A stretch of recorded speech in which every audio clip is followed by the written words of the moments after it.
so I wanted to break down a little bit of the pieces that I had in the 30-minute video that you guys had before. A lot of people have been talking to me about blasting their abs for the summer. So one really good one, I'm going to break this all down in about 30 seconds for each exercise. You're going to tighten your abs. Keep them tight and engaged the entire time. Stand with your feet a little bit more than shoulder width apart. Lock your fingers behind your head. Your abs are still engaged. They're tight. And just crunch over. Over. It's not a deep crunch. Small.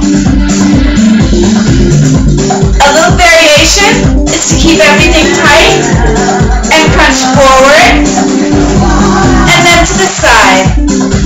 Forward and then to the other side. You're really blasting your abs and your external obliques. Have fun.